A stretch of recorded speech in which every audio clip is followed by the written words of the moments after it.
Praise God. जय मसीह की। आज का जो भक्तिपूर्ण संदेश है उसका शीर्षक है परिवर्तन। इस परिवर्तन को लेकर कोई कह सकता है कि मेरा जीवन तो बहुत अच्छा है, मुझे परिवर्तन की क्या जरूरत है।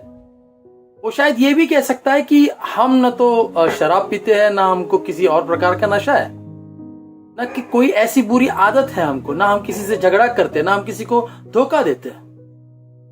ऐसा जीवन हमेशा अच्छा है और ऐसा जीवन एक अच्छे समाज, एक अच्छे देश का निर्माण कर सकता है। मगर ऐसे ही जीवन के लिस्ट में निकोदेमुस भी आता है। अगर आप यूहन्ना का सुसमाचार अध्याय 3 में देखेंगे तो वहां पर निकोदेमुस करके एक व्यक्ति है जो फरीसी था, जो यहूदियों का सरदार था, जो इजरायलियों का गुरु भी था। शायद वो बहुत अच्छा व्यक्ति था, शायद उसे कोई नशा नहीं था या कोई बुरी आदत नहीं थी, शायद उसने किसी को धोखा नहीं दिया होगा, शायद वो उसका किसी से झगड़ा नहीं हुआ होगा।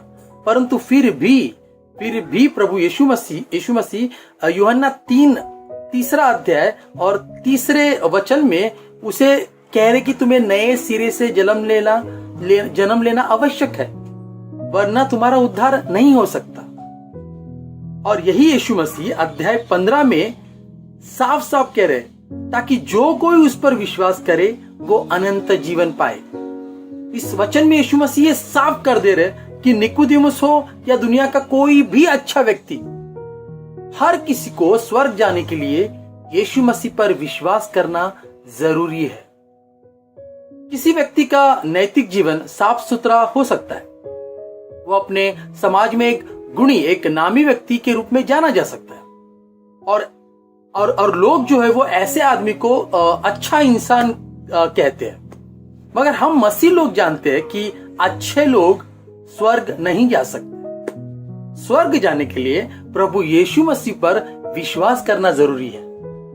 यूहन्ना अध्याय 10 और वचन 10 में यीशु मसीह ने कहा कि मैं इसलिए आया कि वे जीवन पाए और बहुतायत से पाए। यहां वे जीवन पाए यानी कि हमारी बात हो रही है, और इसमें जीवन पाए मतलब यीशु मसीह पर विश्वास करने से जो स्वर्ग का जीवन मिलेगा उसकी बात हो रही है। और बहुतायत से पाए यानी अनंत जीवन पाना। आमीन। दोस्तों, इस भक्तिपूर्ण संदेश का शीर्षक है परिवर्तन। और हम सब जानते हैं कि इस संसार में ऐसी कोई चीज नहीं है जो ना बदलती हो, मगर जिसने ये संसार बनाया वो परमेश्वर खुद कभी बदलता नहीं, यानी उसमें कभी परिवर्तन नहीं होता। अगर आप मलाकी अध्याय 3 वचन 6 में देखेंगे तो क्लियरली लिखा है कि क्योंकि मैं यहोवा बदलता नहीं।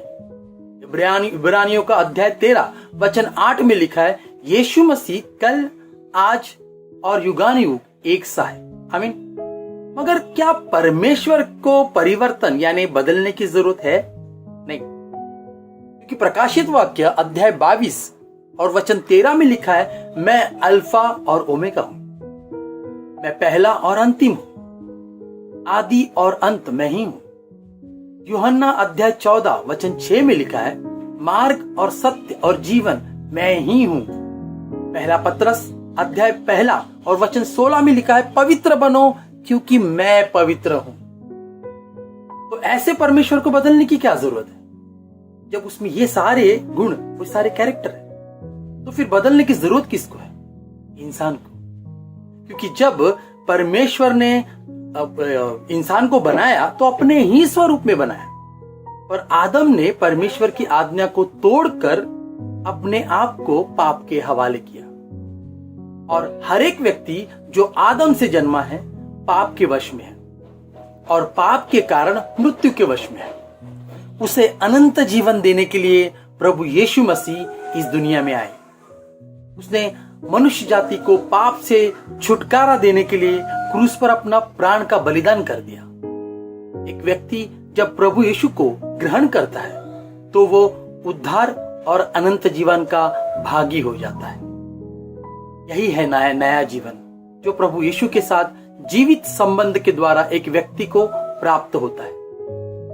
उसमें पहले आदम का स्वभाव यानी जिसे हम पुराना मनुष्यत्व भी कहते हैं, लेकिन यीशु मसीह पर विश्वास करने के द्वारा अब वो एक नई सृष्टि है, अब वो एक नया मनुष्य है और नए स्वभाव में जीवन व्यतीत करके वो परमेश्वर की महिमा करता है। इसलिए हर एक व्यक्ति के जीवन में परिवर्तन की आवश्यकता है। आमीन।